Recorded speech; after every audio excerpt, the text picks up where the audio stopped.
Hello children, welcome back to Nirja Education. This is the second part of addition. If you haven't watched first part, then I recommend you to watch it first and then come back here later. Before we start, please like, share and subscribe our channel and don't forget to press the bell icon. So children, in this part we are going to learn about estimating the sum, word problem and framing word problem. So let's start with estimating the sum. Okay children, now our first topic is estimating the sum. So estimating का मतलब क्या हुआ? Estimating मतलब अंदाज़ा लगाना. For example, we have 348 plus 232. Now we have sum here 348 plus 232.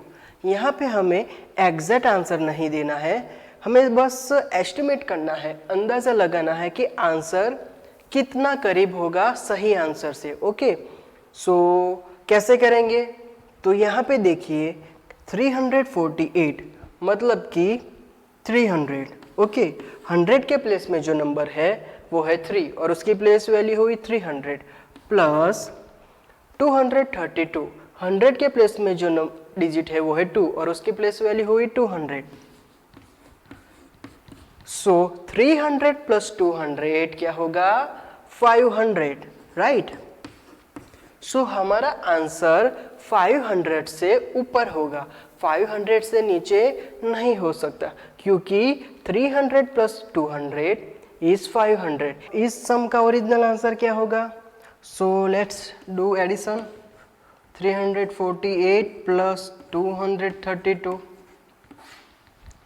8 plus 2 क्या होगा? 10. So we will write 0 here and we will carry 1 to next column. 4 plus 1 5, 5 plus 3 6 7 8. So we will write 8 and 3 plus 2 answer है 5. हमारा actually answer, real answer है 580, but हमारा estimated answer था 500. सो estimation से हमें ये पता लगता है कि आंसर करीब इतना होगा, इतने से ऊपर होगा, इससे कम नहीं हो सकता. ओके, एटलीस्ट इतना तो होगा ही. अनदर एग्जाम्पल लेते हैं.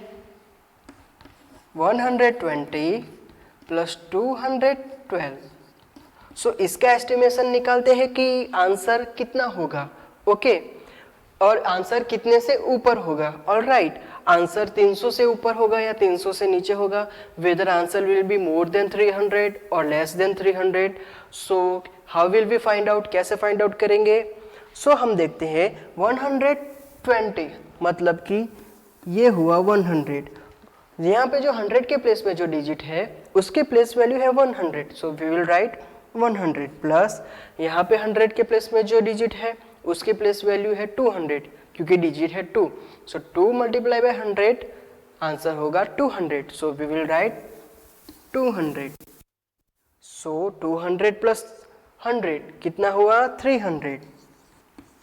सो हमें पता है कि आंसर 300 से ऊपर होगा, 300 से कम हो ही नहीं सकता. ओके, सो अब फाइंड आउट करते हैं कि हमारा एक्चुअल आंसर क्या है. सो 0 प्लस 2 कितना हुआ? 2. 1 प्लस 2 कितना हुआ? 3. एंड 2 प्लस 1 क्या हुआ? 3. सो हमारा आंसर है 332. सो एस्टिमेशन से हमें पता चला कि आंसर 300 से ज़्यादा होगा, 300 से कम नहीं हो सकता. Okay children, now let's look at this example. ये एग्जाम्पल देखिए. तो इस एग्जाम्पल में हमें एस्टिमेशन लगा के पता लगाना है कि आंसर मोर देन 600 होगा या लेस देन 600 होगा. So let's find out. कैसे करेंगे? सो यहाँ पे हम देख सकते हैं first number is 236 and second is 425. So first में जो 100 के प्लेस में नंबर है वो है 2, तो उसकी प्लेस वैल्यू हुई 200. एंड जो सेकंड नंबर है उसमें जो 100 के प्लेस में जो डिजिट है वो है 4, तो उसकी प्लेस वैल्यू हुई 400. सो 200 प्लस 400 क्या आंसर आएगा? 2 प्लस 4 6. So answer is 600. तो हमारा आंसर है more than 600। Okay, so actual answer क्या है? 6 + 5। 6 में 5 ऐड करेंगे तो क्या आंसर आएगा? 7, 8, 9, 10, 11. So we will write 1 here and we will carry 1 to next column. Now 3 + 1, 4, 4 + 2, 5, 6. So we will write 6 here and 4 + 2 या 2 + 4. So 4 में 2 ऐड करें तो क्या आंसर आएगा? 5, 6. So we will write 6 here. तो हमारा आंसर है 661 and you can see that it is more than 600. So this is how we will do estimating the sum. Okay dear children, now our next topic is word problem. Word problem और इसे solve कैसे करना है? So there are 4 steps which need to be keep in mind.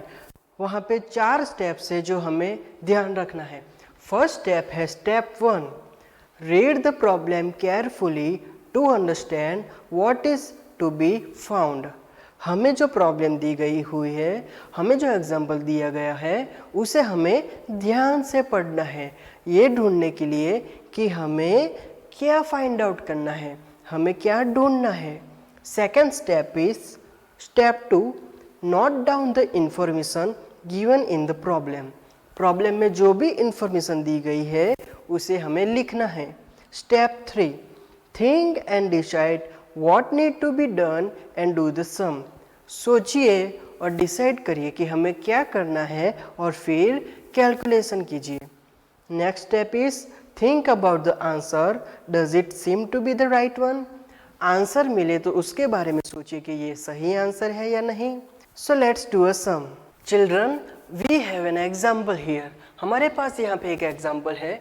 A shopkeeper had 2113 cards. He bought 2015 more cards. How many cards does the shopkeeper have now? Okay, so to solve this question, to solve this example, we have to follow 4 steps. हमें 4 steps follow करने हैं ये problem solve करने के लिए. So first step क्या था? What was the first step? First step था कि हमें जो एग्जाम्पल दिया गया है उसे हमें ध्यान से पढ़ना है और ये फाइंड आउट करना है कि हमें करना क्या है, हमें क्या फाइंड करना है, हमें क्या सम करना है. सो यहाँ पे है कि शॉपकीपर के पास 2113 कार्ड्स थे. Okay, he bought 2015 more cards. उसने ज़्यादा 2015 कार्ड्स खरीदे. How many cards does the shopkeeper have now. Shopkeeper के पास कितने कार्ड्स हैं? हमें ढूंढना है कि शॉपकीपर के पास कितने कार्ड्स हैं. ओके, सो फर्स्ट स्टेप हमने क्लियर कर लिया कि हमें पता है कि हमें फाइंड आउट करना है कि शॉपकीपर के पास कितने कार्ड्स हैं. नाउ सेकंड स्टेप, हमें जो भी इंफॉर्मेशन दी गई है, whatever information is given, we have to write it down. हमें जो इंफॉर्मेशन दी गई है उसे हमें लिखना है. और shopkeeper had 2113 card. Shopkeeper had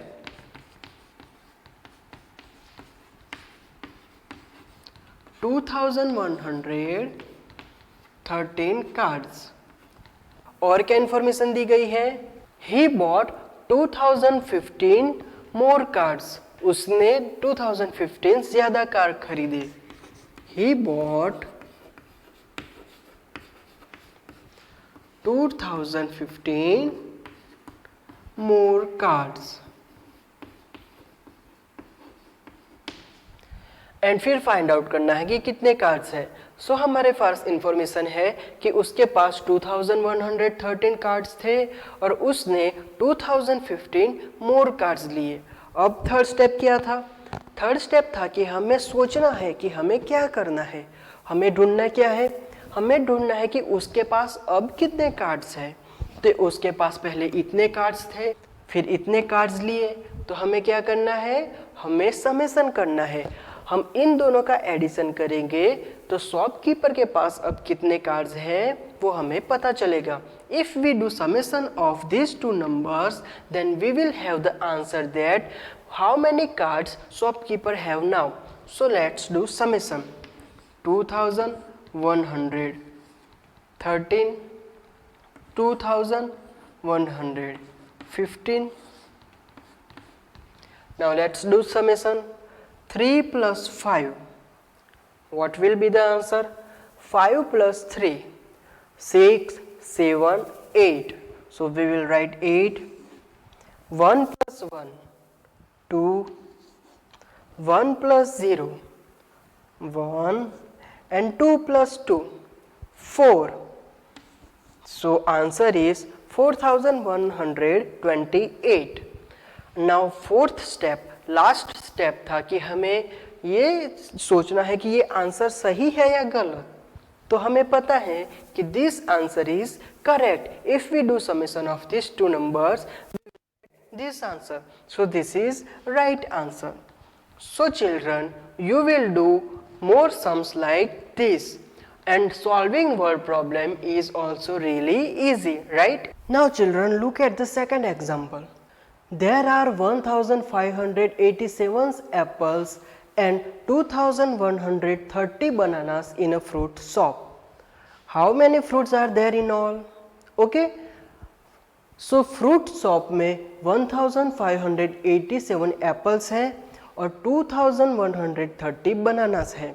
So हमें ढूंढना है कि टोटल कितने फ्रूट्स है. सो हमारा फर्स्ट स्टेप क्लियर हो गया कि हमें ढूंढना है कि टोटल कितने फ्रूट्स है. सेकेंड स्टेप था कि हमें इंफॉर्मेशन लिखनी है. So let's write down information. Number of apples, कितने एप्पल्स दिए गए हुए हैं? 1587 एप्पल्स.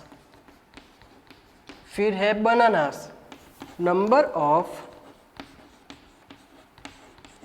बनानास, कितने बनानास दिए गए हुए हैं? 2130. 2130. नाउ हमें फाइंड आउट करना है कि टोटल कितने फ्रूट्स हैं. Okay, total fruits find out करने के लिए हम क्या करेंगे? स्टेप 3. हमें सोचना है कि हमें क्या करना है. टोटल करना है मतलब एडिशन करना है. अगर हम इन दोनों फ्रूट्स को एक साथ रखेंगे, टोटल करेंगे, तभी हमें पता चलेगा कि फ्रूट शॉप में टोटल कितने फ्रूट्स है. सो हमें क्या करना है? हमें एडिशन करना है. So 1587 plus 2130. Now let's do addition. 7 plus 0 क्या होगा? 7. 8 plus 3, 8, 9, 10, 11. So answer is 11. We will write 1 here and we will carry another one to the next column. So we will write another one here. 5 plus 1, 6, and 6 plus 1, 7. 2 plus 1, 3. So हमारा answer है 3717. Now step 4. If the answer is correct or not? Yes, answer is correct. Our addition is correct. So answer is in fruit shop there are total 3717 fruits. Okay children, our last topic of this lesson is framing word problem. So far we have learned that how to solve word problems using addition. हमने अब तक word problem addition use करके कैसे solve करना है वो सीखा है. Now we will learn how to frame word problem. Okay, अब हम सीखेंगे कि वर्ड प्रॉब्लम फ्रेम कैसे करने हैं. फ्रेम करने का मतलब हुआ कि बनाना कैसे है. ओके, फॉर एग्जांपल एक नंबर्स दिए गए हुए होते हैं like 4 pencils and 3 pencils. Total कितनी पेंसिल्स हुई? 4 plus 3, 7 pencils. So यहाँ पे ऐसे फॉर एग्जाम्पल कि ऐसे नंबर्स दिए गए हुए हैं तो हमें वर्ड प्रॉब्लम बनाना है. For example Rohit has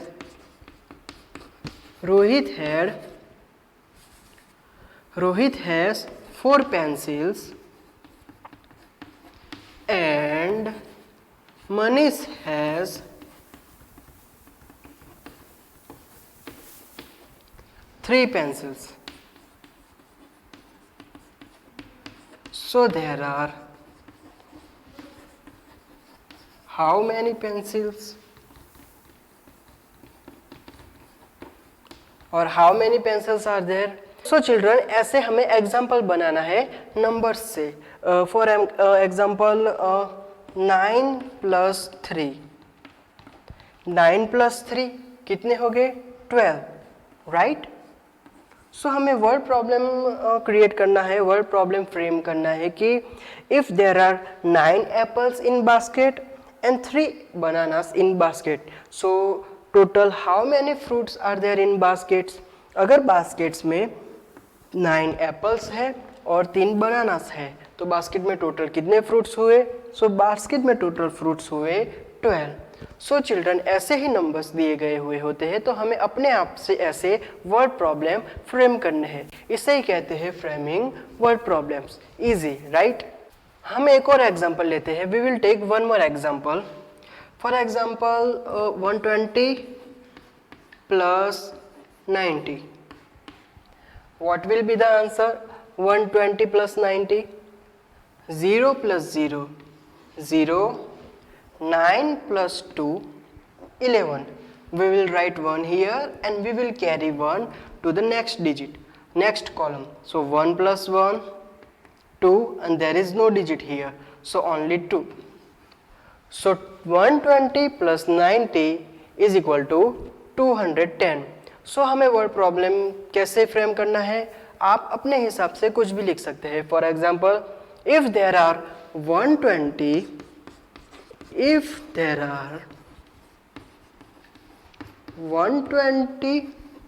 boys in a classroom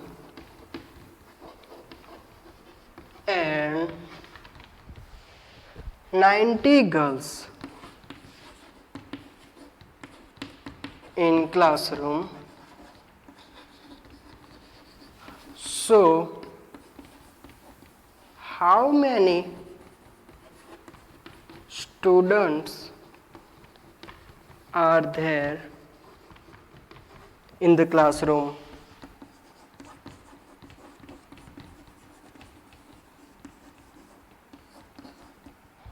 Okay, so you can choose whatever you want to write in framing word problem. आप अपने हिसाब से कुछ भी word problem create कर सकते हैं. So this is called framing word problem. So that's it today, children. We learned second lesson of third standard addition. We will learn more about maths in our next videos. Till then, stay safe. Please don't forget to like, share and subscribe our channel and please press the bell icon. Thank you.